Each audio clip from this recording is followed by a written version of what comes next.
Assalamualaikum warahmatullahi wabarakatuh. Selamat pagi teman-teman sahabat kampung santri sekalian. Pada sesi kali ini kita akan membahas tentang es boba. Apakah es boba bisa dimakan? Oh, kok dimakan? Diminum oleh orang yang menderita gangguan asam lambung. Kita bahas bersama-sama. Begini teman-teman, es boba tidak saya sarankan ya. Mengapa? Alasannya satu, es boba itu cenderung manis banget ya. Di dalam rasa manis itu kita nggak tahu manisnya dari gula murni ataupun dari gula buatan yang kita nggak tahu seperti apa. Yang jelas segala sesuatu yang tidak alami itu tidak bagus untuk tubuh kita, gitu ya teman-teman ya. Nah seperti itu. Kemudian di es boba itu ada bermacam-macam rasa-rasa ya. Ada yang rasanya merah, rasanya seperti ini, warna ungu rasanya seperti ini, warna kuning rasanya seperti itu, macam-macam sekali teman-teman ya. Dan itu pasti akan diserap oleh tubuh kita pewarna-pewarna itu, gitu ya. Rasa-rasa dan pewarna-pewarna itu bukan alami ya, katakanlah rasanya itu rasa taro ya, atau rasa ketela, itu bukan pasti dari ketela gitu ya.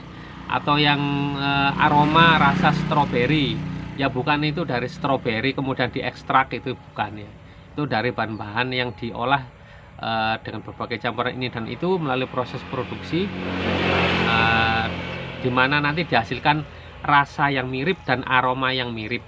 Nah jadinya seperti itu, nggak ada yang alami sebenarnya ya. Dan itu alasan kita tidak merekomendasikan es boba ini.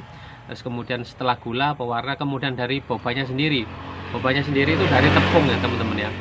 Dari tepung yang dibuat bola-bola ya, itu sebenarnya sih itu tidak ada masalah ya. Tidak ada masalah kalau cenderung keberatan saya itu ada di pewarna kemudian sama pemanisnya. Nah itu orang yang mempunyai gangguan asam lambung itu sensitif sekali ya dengan bahan-bahan asing, bahan-bahan yang non alami ya. Lambungnya akan bereaksi ya. Reaksinya apa? Yang jelas itu akan sakit, nyeri, asam lambung keluar, kemudian mual, kembung, kemudian sampai sampai hari berikutnya itu nggak nyaman rasanya ya, seperti itu. Dan juga dari esnya ya, es batunya itu kan banyak sekali mas. Jadi dalam satu gelas itu mungkin es bobanya hanya beberapa, kemudian yang banyak itu es batunya itu ya. Es batunya itu juga ya kita nggak tahu itu dari air apa juga ya, dibuat dari air matang atau air dari keran, kita nggak tahu air mentah, itu nggak tahu kita juga ya. Yang jelas nggak semuanya serba nggak jelas itu.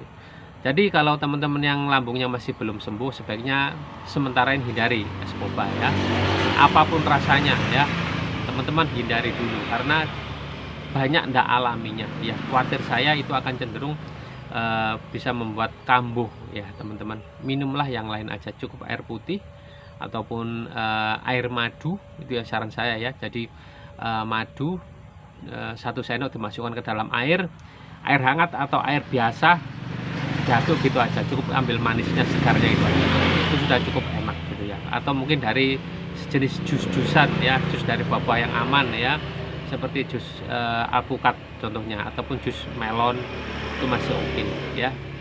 Cari yang alami-alami saja. Itu aja, cukup dari saya. Semoga informasi ini bermanfaat. Wassalamualaikum warahmatullahi wabarakatuh. Salam sehat jiwa dan raga.